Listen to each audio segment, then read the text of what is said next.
My name's Evan Miller, 31, and I design steel frames strong enough to hold skyscrapers. But no amount of steel prepared me for the night my wife's mother screamed inside that house. It was dusk when the sirens arrived.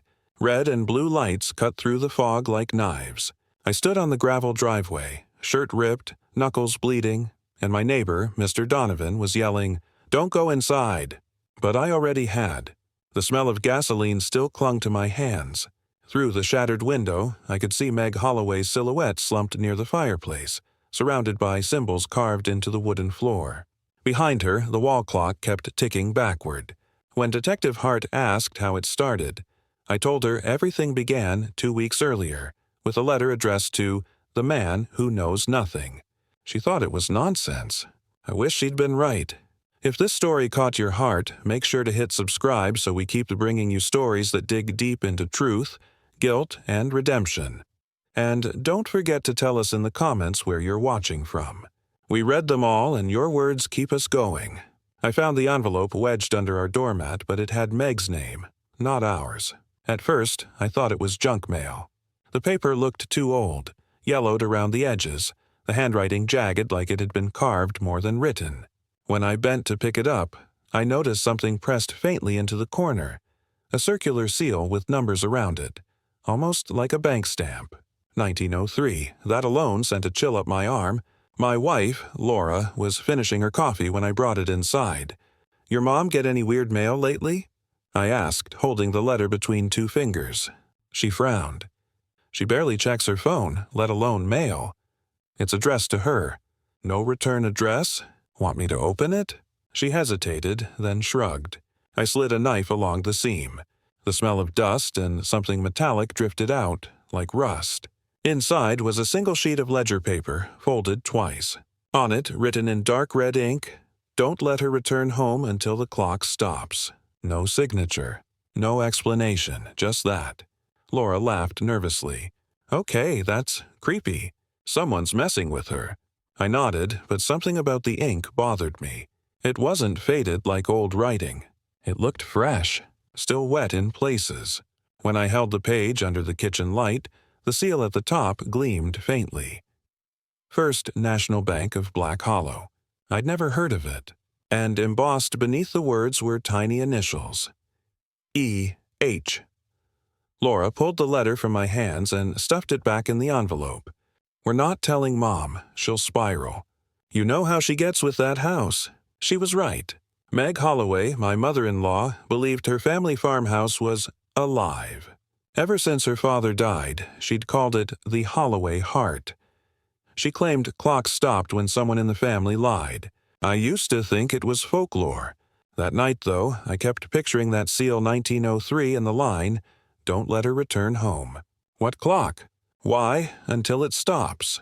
Laura fell asleep quickly, but I couldn't. Around 3 a.m., I heard ticking. Soft at first, then louder. Not our wall clock, something slower, heavier. I walked through the house, every light off, chasing the sound. It seemed to come from nowhere and everywhere at once. When I finally drifted into uneasy sleep on the couch, I dreamed of a fire. Flames licking the rafters of an attic. Someone shouting through the smoke, "Count backward, Evan." Backward! I woke up drenched in sweat, my throat dry, my hands shaking like I'd been holding something burning. By morning, the envelope was gone from the counter. Laura said she'd mailed it to her mom, just to show her how weird it was.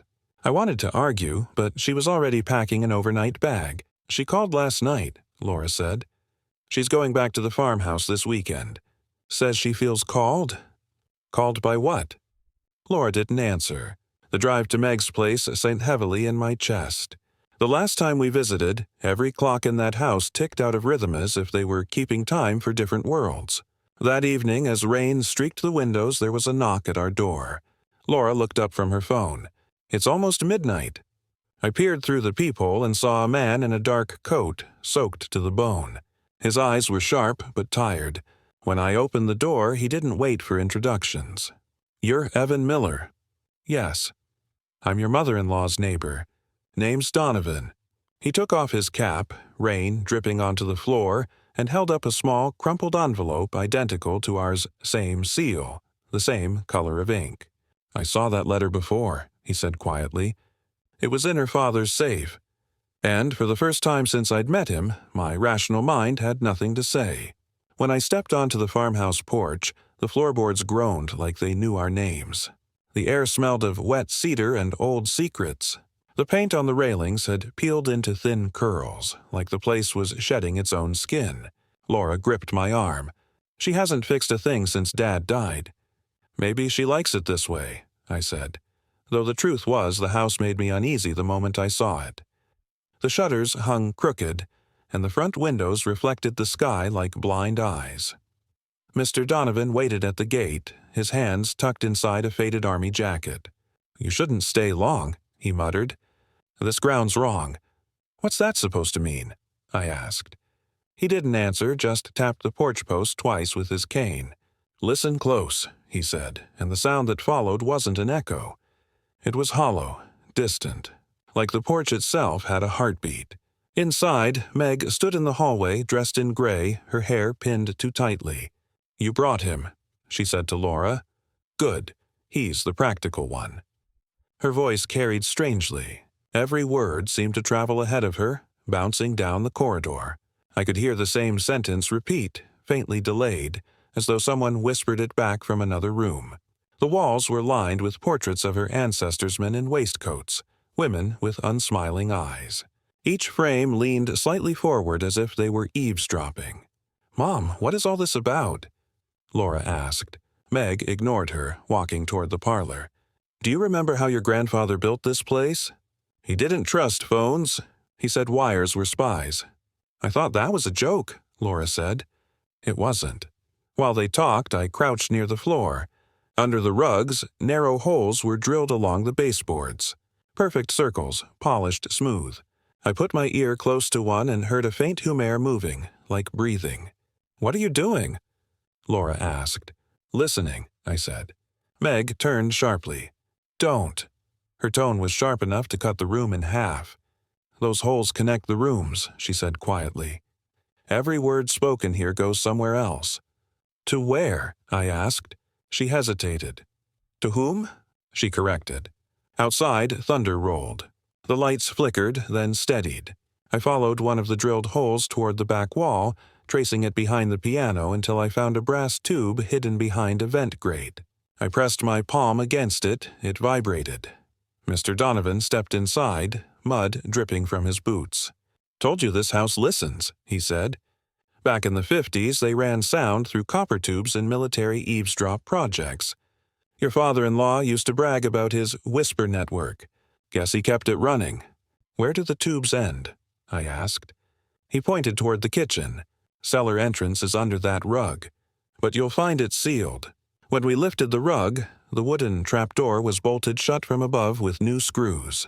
Meg's face drained of color. "Leave it," she said. Laura crossed her arms. "Mom, what's down there?" Nothing worth hearing. But the sound disagreed. From the floor, a faint tapping began 3 short knocks, then a pause, then 2, like someone trying to remember Morse code. I knelt again, ear near the brass tube. The tapping stopped. Then, through the static hiss of moving air, came a voice hoarse, close, almost in my own head. "Stop counting." I jerked back so fast I hit the piano bench. Laura rushed over, gripping my shoulders. "What happened?" I stared at the vent. The voice had been real, clear as a whisper on my skin. Mr. Donovan's eyes darkened. "It's starting again," he said. And when I looked at Meg, she was already backing away toward the staircase, whispering under her breath. "The clock. It's already listening." It was the only object still ticking after half a century of dust. The attic smelled of mothballs, candle wax, and something older like forgotten rain trapped in the wood. Every beam groaned beneath our steps. Laura trailed behind me with a flashlight, its thin beam slicing through the dark. "There," Meg said, pointing her bony finger toward the far corner. "He built it himself. Said it keeps the dead out." The clock stood taller than me, its face clouded with grime, hands moving in slow reverse. The pendulum swung backward, silent, hypnotic. Each tick felt wrong, like it was undoing time instead of keeping it. I crouched beside it, brushing away cobwebs from the brass casing. This thing's still running after 50 years? Meg's voice echoed strangely. It runs when it shouldn't. Stops when someone lies. I tried to laugh, but the sound died in my throat. She wasn't joking. Laura crossed her arms. Mom, you sound insane. Meg ignored her. The day your father died, the clock spun backward until the glass shattered. When I came up here, his photograph was gone from the mantel downstairs. I glanced behind the clock, expecting a power cord. Nothing. The gears moved on their magnetized coils, faintly humming inside. My engineer brain lit up. It's electromagnetic. Someone built a field generator to reverse the gears. Why? Laura asked. Key. Maybe an experiment. Maybe superstition with science's skin.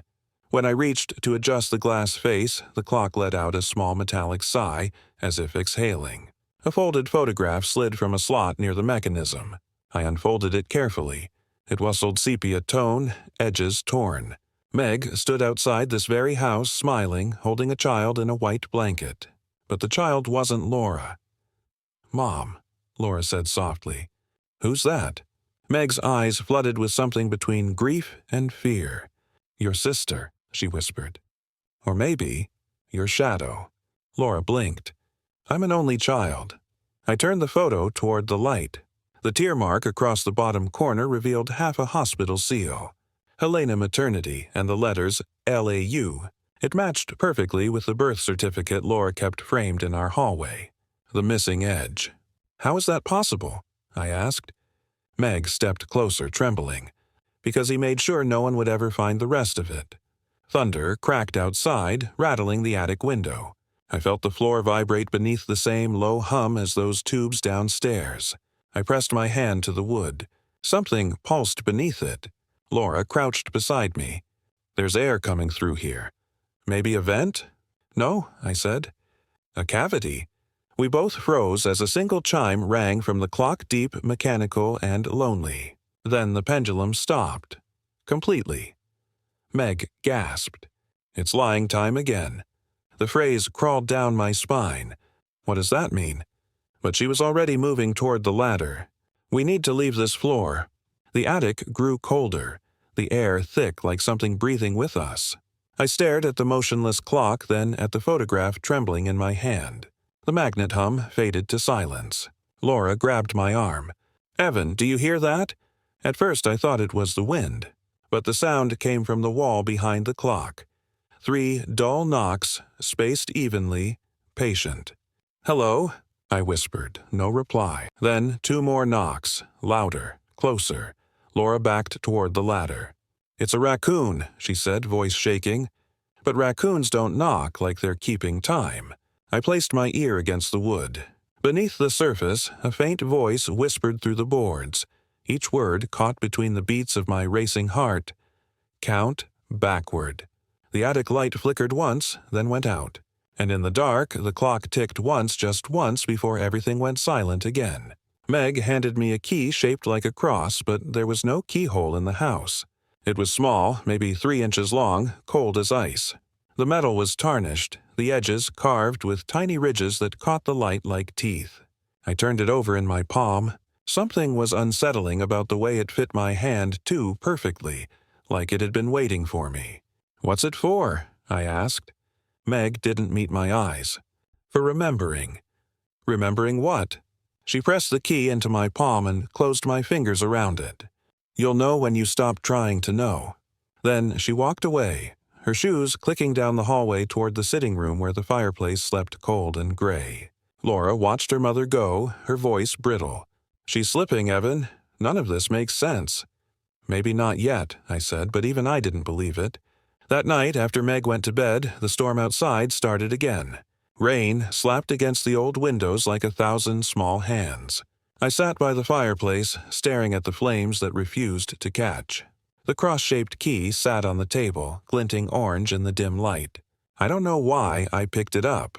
Maybe because the house felt like it was breathing again. Every board creaked, every wall seemed to listen. I ran my fingers along the fireplace stones, tracing the seams. That's when I heard Ida faint click. There was a narrow iron plate hidden behind the fire grate, half buried under soot. My heart kicked up. The key didn't look like it belonged to any door, but something about the plate felt deliberate, like it was waiting for a ritual instead of a repair. Laura came in, wrapping a blanket around her shoulders. "You're still awake?" "Yeah, look at this." I slid the key into the tiny groove running along the edge of the iron. It fit with mechanical precision. When I turned it, the plate trembled and a thin drawer slid open beneath the hearth, releasing a breath of air that smelled like dust and lavender. Inside lay a small silver anklet, tarnished but still glimmering under the flicker of the dying fire. The name Clara was etched across the charm in looping handwriting. Laura stared at it like she'd seen a ghost. "Clara?" I nodded.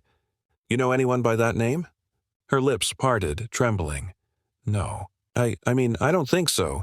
I never had." She stopped. Tears filled her eyes before the words could. "Mom once said I cried for someone named Clara when I was little. In my sleep." She sank to her knees, clutching the anklet. "Evan, this belonged to a baby." The air in the room changed. The fire hissed out like it had been listening. From somewhere deep in the house came a slow creak, like a door opening where no door should be. Meg appeared at the foot of the stairs, her nightgown ghosting over the floor. Her eyes locked on the anklet in Laura's hand. "You shouldn't have found that." Laura's voice cracked. "Who is she, Mom?" "Who's Clara?" Meg shook her head, whispering, "You can't call what's gone." "Gone?" Laura's voice rose. "You told me I was an only child." The silence that followed was heavy enough to crush there. Meg looked like she wanted to speak, but couldn't. Finally, she turned and fled down the hall, her voice trembling in the dark. It was supposed to stay buried. I stood, feeling that same hum from beneath the floorboards, he whispering tubes breathing again. Then a loud knock echoed from the porch. Laura froze. It's past midnight. I opened the door to find Mr. Donovan, rain-soaked and grim, standing beneath the porch light. He glanced at the anklet still clutched in Laura's hand, his jaw tightening. "Where did you get that?" "From the fireplace," I said. "Why, you know something?" He took a deep breath, eyes darting toward the dark hallway behind us. "She's alive," he said quietly. "And she's here." The woman at the door looked like Laura had never forgiven anyone. Same hazel eyes, same slope of the nose, but sharper. Her posture screamed defiance, chin raised as if she'd been fighting ghosts her whole life and learned to win by not blinking first. "Who are you?" I asked, though the answer was already forming in my gut. She smiled, and it wasn't kind. "Name's Clara Reed. I believe your mother-in-law's expecting me." Laura froze in the hallway, her voice barely a whisper. "Clara?" Meg appeared behind us, her expression collapsing the moment she saw the woman. "No," she murmured, almost choking on the word. "You shouldn't be here." Clara stepped forward, heels clicking against the wood. "Funny, that's what your husband said right before he signed me away." She handed Meg a folded document, the paper frayed but official. Birth certificate. Hospital records. Legal adoption voided by fraud. "I'm your firstborn, Margaret." The room went silent. Rain pressed against the windows like it wanted in. Meg's face hardened into stone. "You forged this." "I lived it," Clara shot back. "And you can keep lying, but that house behind you's mine now." Laura looked at me, her face pale. "This can't be happening." I noticed something glinting at Clara's ankle. Silver band. Identical to the one we'd found in the fireplace drawer. The same charm, the same engraved name. Only hers caught the light differently, etched with something thinner numbers. I knelt slightly, pretending to adjust my shoe. The engraving was almost microscopic. 38. 99221N97. 45 Nadibu coordinates. My pulse spiked. That wasn't random. Dinner was silent except for forks scraping against plates. Clara talked as if she'd been rehearsing her arrival for years. Every slight, every omission, every proof of betrayal. She spoke about her inheritance, about how Meg and her husband built the estate on blood money. Laura sat still, trembling. "Why didn't I ever know about you?" "Because she buried me," Clara said coldly. Twice, once in paperwork, once in silence. Meg slammed her glass down, red wine splattering across the tablecloth like blood. "Enough! You don't know what you're talking about." "Then tell me." Clara whispered. "Tell me why my baby bracelet matches the one you hid in the wall." Meg's hand went to her chest. "Because he made me choose." No one moved. The fire in the hearth flickered weakly, though no one had lit it. "Who made you choose?" Laura asked. Meg stood, her chair scraping backward. "You don't want to know." She turned and left the table, clutching her necklace like a rosary. Clara leaned toward me, her voice low. "You're the husband, right? The rational one? That's what they tell me. Then you'll appreciate this." She pulled the anklet from her ankle and placed it on the table. "See the numbers? They're coordinates. That's where she left me and something else. Dig there and you'll find what the Holloway's buried."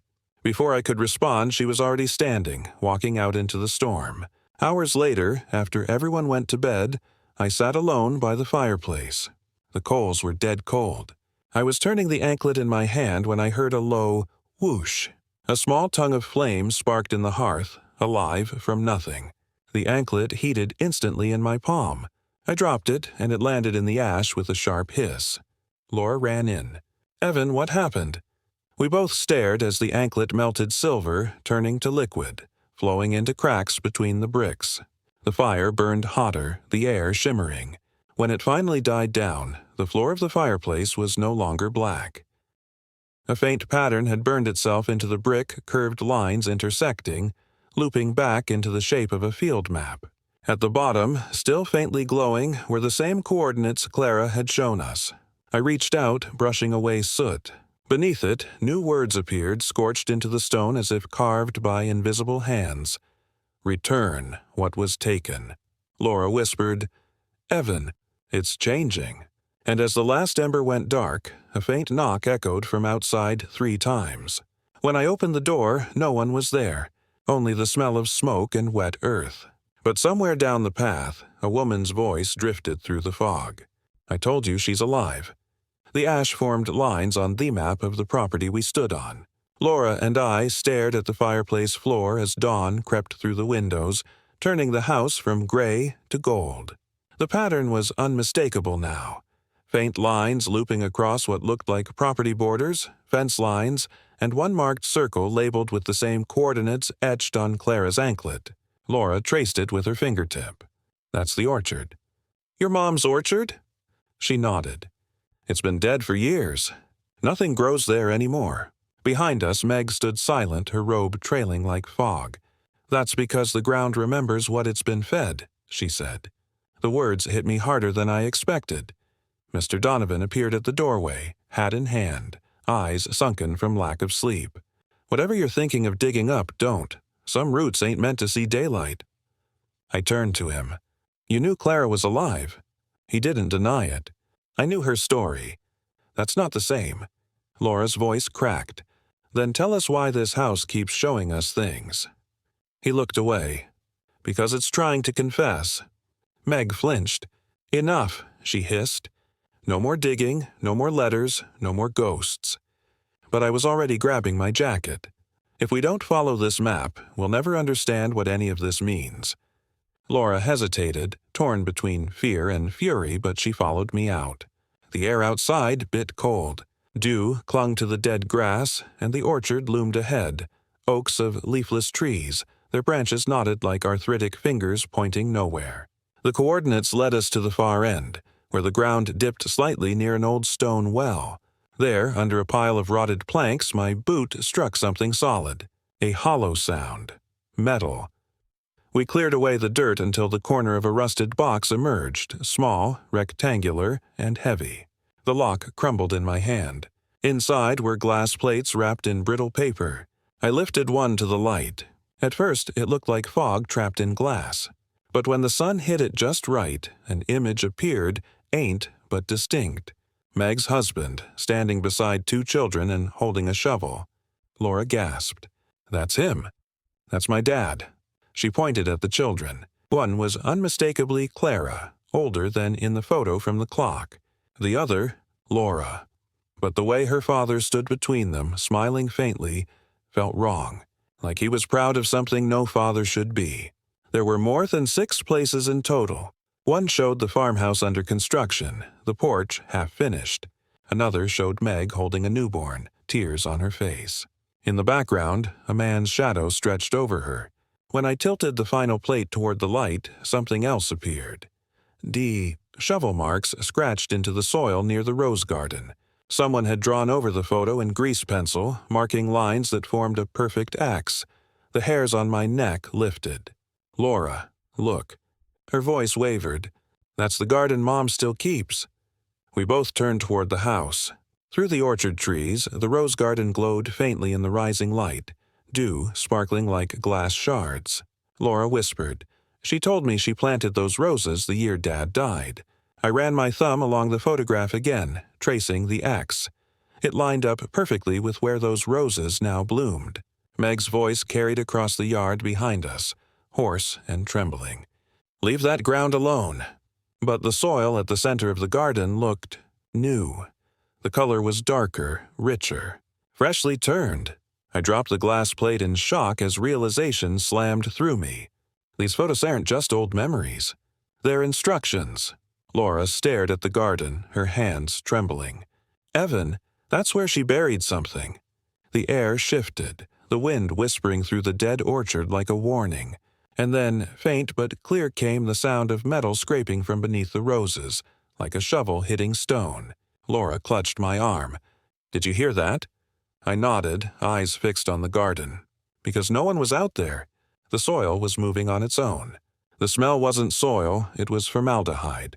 By the time the authorities arrived, the entire neighborhood had gathered behind the police tape, umbrellas opening like black flowers in the rain. I stood beside Laura, mud streaking my jeans, while Detective Jules Hart knelt by the edge of the rose garden. She was calm, focused, the kind of person who looked like she'd seen everything and still didn't believe half of it. She brushed her gloved fingers through the dark soil and glanced at me. "You sure this is where you saw movement?" "Positive," I said. The ground shifted before the storm hit. Meg stood a few yards back, arms folded tightly, face ashen. "I told you not to dig here," she whispered. Detective Hart gave her a measured look.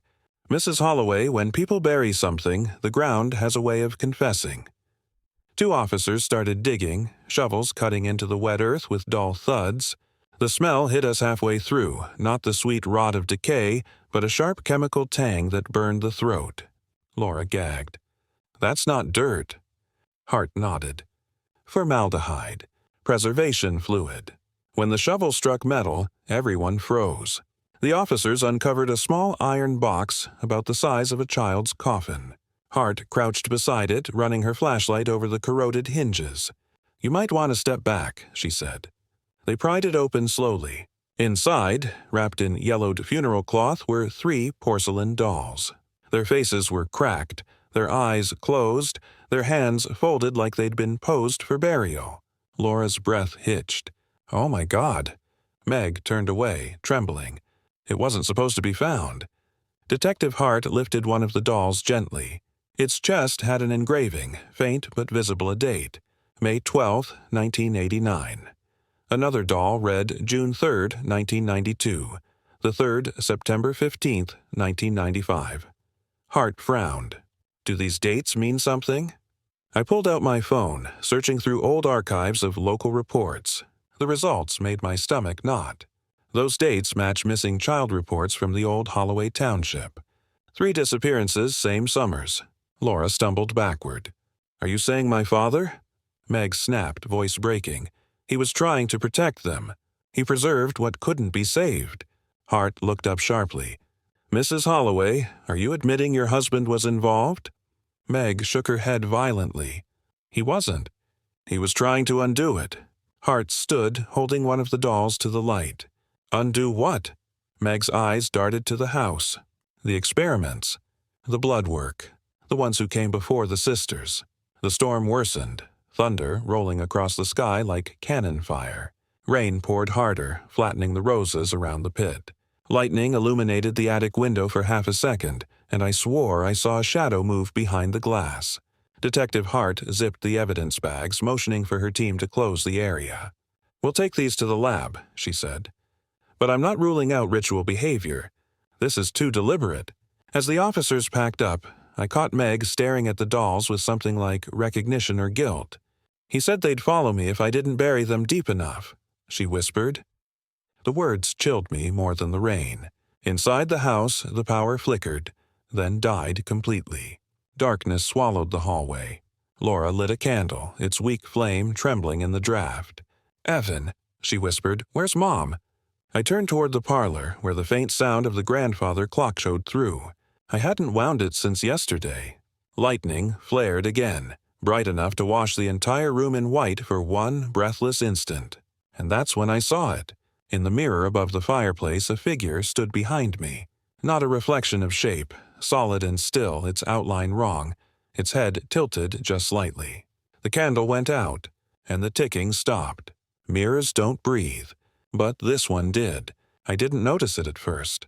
I was too busy staring at the faint handprint fogging across the glass. The same shape I'd seen in that lightning flash, pressed from the inside. The candle flickered beside me, its flame bending toward the mirror like it felt a draft. But there was no draft. The air was perfectly still. "Laura," I whispered, "come here." She stepped beside me, her face pale. "It's warm," she said, touching the glass. "How can it be warm?" I grabbed a screwdriver from the mantel and slipped it under the mirror's edge. The wood frame cracked slightly. When I pulled it free, dust poured out along with something that clattered onto the floor. A cassette tape. The label was half-rotted but still legible. "Lullaby for Clara." Laura gasped. That's her name again. The tape smelled faintly of mildew and thyme. I hadn't seen one in years, but I knew what to do. I brought it to my workshop corner, the same bench where I repaired old sound equipment. The reel was warped, the ribbon brittle. I used my tools to rewind it carefully, cleaning the magnetic strip with alcohol and cotton. Meg appeared in the doorway, her voice thin. "Where did you find that?" "Behind the mirror." Her face drained of color. "You shouldn't play it." "Why not?" "Because it's not a song," she whispered. "It's a confession." I ignored her and slid the tape into the old deck I'd salvaged last year. The machine clicked, whirred, and then a soft hum filled the room. Static first, then a faint melody. A woman's voice began to sing, low and haunting, the kind of lullaby that sounds both comforting and cursed. Meg's voice. "Sleep, little one, sleep where the night guards keep." Laura covered her mouth. "That's Mom, that's her voice." Then, beneath the singing, another sound crept in. A whisper, ain't it but deliberate. Male. Counting. 7, 4, 9, 2, 1, 3. I paused the tape. That's not random. Those are account digits. I replayed it, writing the numbers down as they repeated. It formed a pattern, 12 digits long enough for a bank account. When the song ended, a click followed. Then a distant voice said, "If you find this, don't open it. Trust the vault, not the blood." The tape stopped. Laura turned to her mother. "Mom, what does this mean?" Meg sank into the nearest chair, trembling. It was his idea, our father's. He thought money could erase what he'd done. He hid everything in a trust. The experiments, the payments, the silence. "Experiments?" I asked. "You mean the missing children?" She shook her head slowly. They weren't missing. They were reassigned, bought and renamed. Your father worked with a private lab. He thought he was saving them. Laura's eyes filled with tears. "And you recorded a lullaby over it?" Meg covered her face. "He made me. Said if I ever told anyone, the others would come back for what's theirs." I glanced at the numbers again, my engineer's brain running through possibilities. These digits, they're coordinates, too. They match regional prefixes from a bank code. There's something stored somewhere. A deposit box, maybe? Meg looked up sharply. "Don't open it." "Mom," her voice broke into a whisper. "Don't open it. They'll come back." Before I could ask what she meant, her eyes rolled back. She collapsed, her head hitting the table with a dull thud. "Mom!" Laura screamed, rushing to her. I knelt beside her, feeling for a pulse, faint but there. Her lips still moved, breath catching between words we could barely hear. "Don't. Open. It." Lightning struck again outside, so bright it filled the room. The mirror on the floor reflected the flash, but for a split second, it didn't show us. It showed someone else standing behind us. Someone holding a shovel.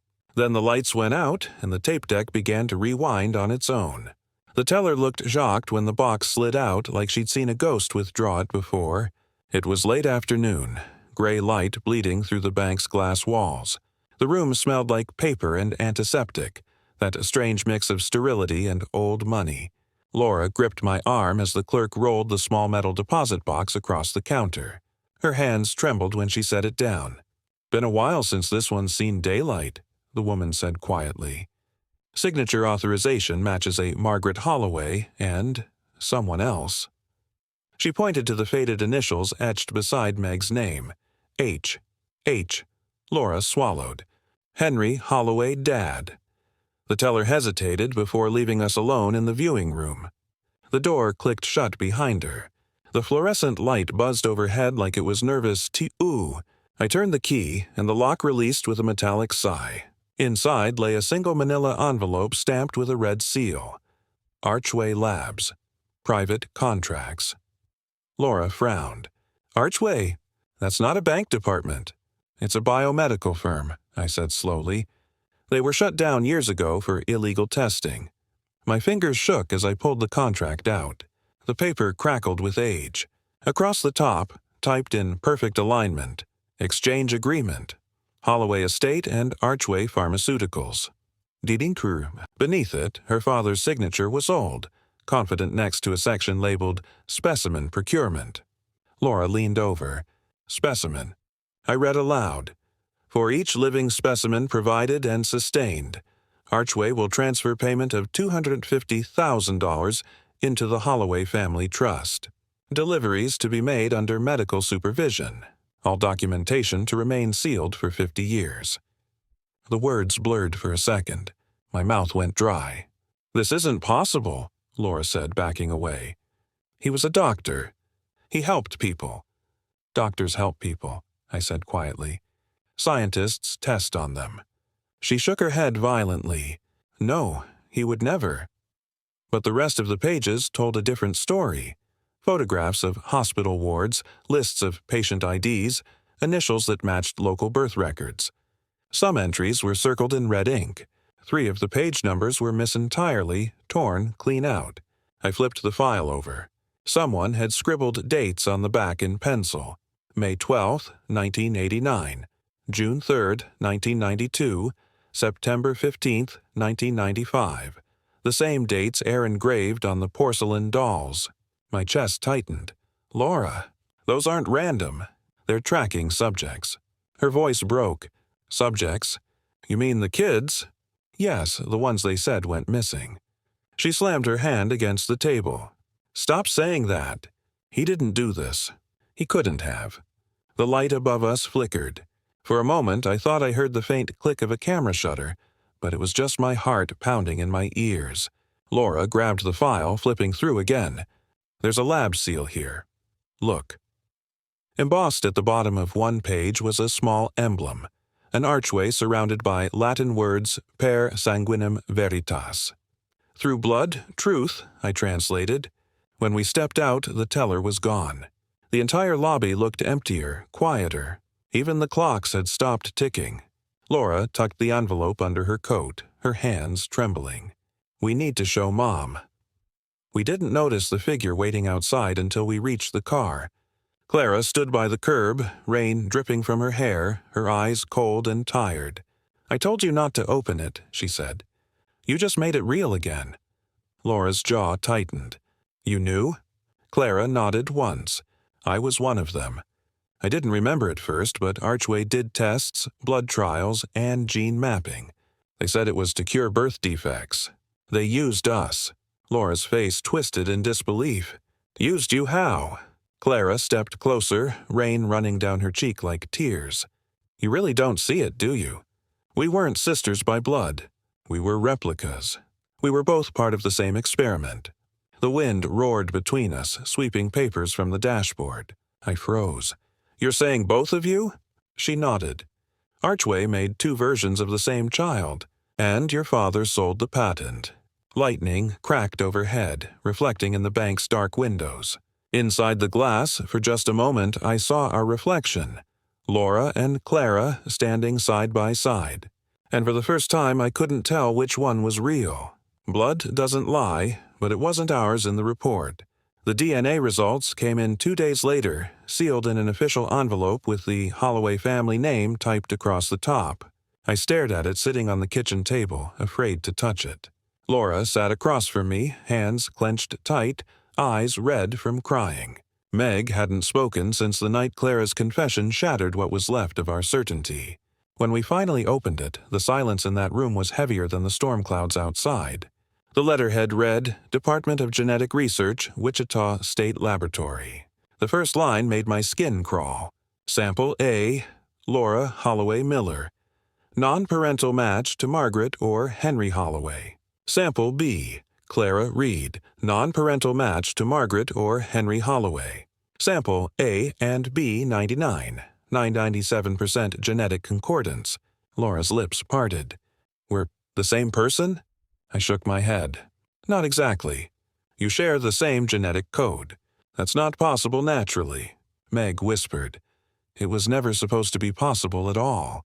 She stood from her chair, walking toward the window like she needed distance from her own words. Your father wanted to erase death.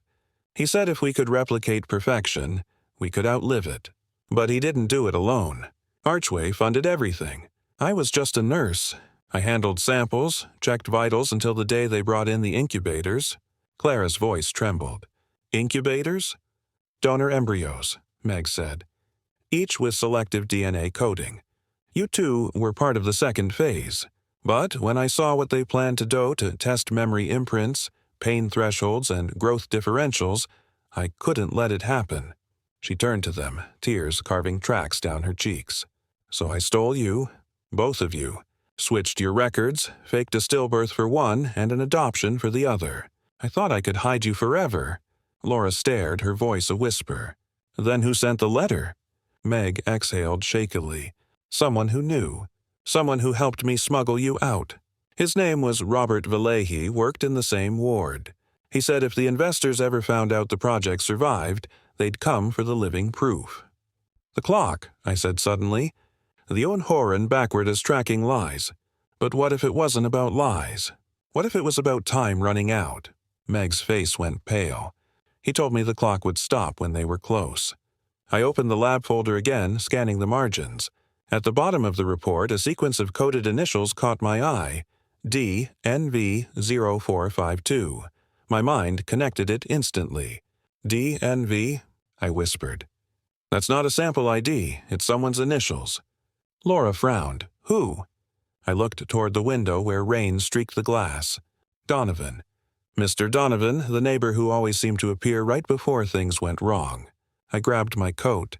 We need to talk to him. Clara stepped forward. He knew about us. You think he was part of this? Maybe more than part of it. Meg reached for me weakly. Evan, don't go there. He was one of them. He wanted to fix what they broke. But I was already halfway down the porch steps. The storm had returned, wind howling through the trees like it was carrying warnings. I sprinted across the muddy yard toward Donovan's house, the light from his window flickering through the rain.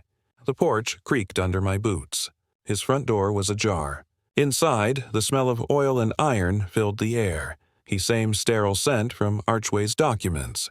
Donovan, I called out, no answer. Only the hum of a small generator in the corner. Papers covered his table medical charts, chemical blueprints, and photographs of Meg's husband. Then I saw it, carved deep into the wooden beam beside his doorway. The same spiral cross symbol that had been burned into Meg's attic floor. Fresh. Sharp. The knife he'd used still lay beside it. Thunder shook the roof as I stepped closer. My reflection flickered in the window, D for a heartbeat. Another face overlapped mine. Donovan's voice echoed faintly from the darkness inside. You weren't supposed to find this. And then the generator cut out. Everything went black. Mr. Donovan was the last subject of the experiment and the only one who remembered. When the generator died, silence filled the house like water rushing into a sinking ship. I used my phone's flashlight to cut through the dark. The beam fell on the wall, and the spiral cross symbol glistened wet in the fresh woodcut. Donovan, I called again. From deeper inside, a door creaked. Then his voice, low and cracked, "You shouldn't have come." He stepped into the light.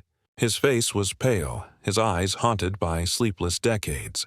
I'd never noticed the scar running down the side of his neck before surgery, precisely. "What is this?" I asked. "What do you know about the Holloways?" He let out a tired breath. "Everything, because I was the first." I frowned. "The first what?" He tapped the scar on his throat. "Patient 0, Archway's first successful subject. Before your wife, before Clara, before the twins ever existed, they started with soldiers." My stomach dropped. "You're saying I was part of their regeneration program. Memory transfer through chemical stimuli. They said it would cure trauma, erase pain, but all it did was trap us inside the worst moments of our lives." He walked past me, his limp more pronounced than usual, and pointed toward a stack of journals on the table. The covers were brittle, pages crumbling at the edges. "Your father-in-law worked for them," he said. Meg was his conscience. She stole data, smuggled children, and buried evidence. When they found out, they came for her. That's why she ran back to that house. "Then why warn us not to go inside?" I asked. Donovan opened one of the journals and spread the pages across the table. They were blueprint chemical canisters, pressure valves, and release chambers. Notes scribbled in a steady hand. Test 5. Hallucinogenic inhalant. Duration, indefinite. He tapped the margin. "The fireplace isn't just a decoration. It's ventilation. The gas line runs through the brick psychotropic compound modified from the early trials. It was supposed to help patients relive memories and then erase them." "And it's still active?" I asked. He nodded grimly. "Leaking. Every time you light that fire, you breathe it in." A chill spread down my spine. "So everything we've seen, the whispers, the shadows." "Not all hallucination," he interrupted. "The gas doesn't create visions. It unlocks the buried ones. It makes you remember what isn't yours to remember." I felt my knees weaken. Laura's been exposed. Donovan's expression softened. Then she's seeing her sister's memories. Maybe even mine. He placed a hand on my shoulder, his voice barely audible. "Listen, son. The letter was never meant for Meg. It was meant for whoever went back inside. Don't go there again. That house doesn't need you. It remembers enough pain without you adding yours." Lightning flashed outside, illuminating the mess of diagrams and chemical notations. The pages fluttered in the draft from a cracked window. One blueprint slipped to the floor, revealing a note scrawled on the back in ink faded by years. "Deactivate chamber beneath the heart before it breathes again." "The heart," I murmured. "The Holloway heart, that's what Meg calls the house." Donovan's eyes widened. "Then it's not just a name. It's the control valve. She must have sealed it beneath the fireplace." Before I could speak, the sound of a distant explosion echoed through the valley, faint but unmistakable. The lights flickered back to life for one short second, just enough to reveal smoke rising beyond the orchard. My heart stopped. The farmhouse. I bolted for the door. Rain hammered against my face as I sprinted through the mud, Donovan shouting behind me. "Don't go, Evan. It's too late." But I couldn't stop. Every instinct screamed her name. "Laura!" The sky lit up again, orange glow blooming over the roofline like sunrise in hell. Smoke poured from the chimney, thick and dark. The front windows pulsed with firelight. As I reached the porch, the heat hit me hard enough to steal my breath. The front door was ajar, swinging on its hinges. "Laura!" I shouted again, voice cracking through the roar. And somewhere deep inside the burning house, a clock began to tick backward. Time was running backward again. The second I stepped inside, heat slammed into me like a living thing. Flames crawled up the walls, licking the beams, devouring everything in their path. The ticking echoed through the smoke, the Holloway clock somewhere deep in the house spinning in reverse, each click erasing what little time we had left. "Laura!" I shouted, choking on the smoke. My lungs burned. The living room was unrecognizable. Curtains melted, glass shattered, the air thick with sparks. "Up here!" Her voice came from the staircase. I could barely see her through the haze. She was dragging her mother down the steps, one arm under Meg's shoulders. "Evan, help me!" I raced up, grabbed Meg's other arm. She was coughing violently, her nightgown scorched, clutching something against her chest. The cross-shaped key. "Mom, why did you do this?" Laura cried, tears streaking through the soot on her face. Meg's voice rasped through the roar of fire. It had to end. They were coming for you both. "What are you talking about?" I asked. She looked at me, eyes glassy but fierce. "The investors. They found the trust. They wanted proof. I couldn't let them have it." The house groaned as the beam split open overhead, raining embers. We ducked as the stairs trembled beneath us. Meg pressed the key into Laura's hand. "The fire will erase it all, every record, every trace. You'll live free of them." Laura shook her head, sobbing. "You didn't have to do this." "Yes, I did," Meg said, voice breaking. "Because I built the lie. I helped him. I made the monsters, and then I raised angels to bury them." Her strength faltered. We reached the landing, smoke coiling like black ribbons around us. I could hear the clock, the same one from the attic, sounding louder, faster, but still ticking backward, undoing the seconds one by one. "Mom, please," Laura begged. "We can still save the house." Meg smiled faintly, shaking her head. "No, sweetheart. The house isn't dying. It's remembering." Her knees buckled. We lowered her to the floor.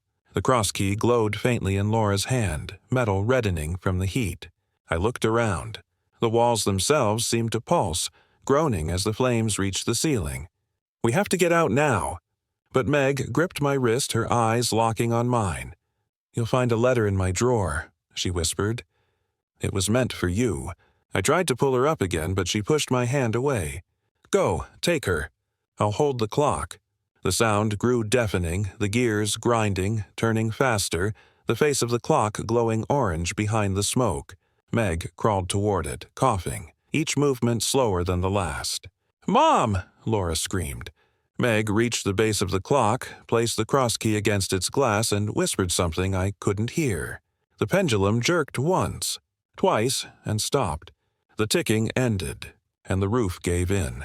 I grabbed Laura, dragging her through the hallway as beams collapsed behind us. The front door burst open, a rush of cool air hitting us like salvation. We stumbled out onto the porch just as the house imploded inward, flames folding it into itself. Sirens wailed in the distance. Donovan appeared through the smoke, limping fast, shouting our names. When the firefighters pulled the last embers apart, all that remained of Meg Holloway was the blackened outline of her body near the clock's remains. The cross key fused into her hand. 2 weeks later, Detective Hart called. They'd traced Archway Labs' shell accounts through the numbers we'd recorded from the tape. The entire network of investors had been exposed. "Your mother-in-law," Hart said. "She burned the evidence before they could use it. She made sure it died with her." I didn't answer. I was staring at the envelope that arrived that morning, yellowed, brittle, sealed in wax. The handwriting was familiar. "To the man who knows nothing." I opened it with shaking hands. Inside, a single note. "If you're reading this, then the clock has stopped. I sent this years ago, hoping it would find you too late." It was signed Meg Holloway.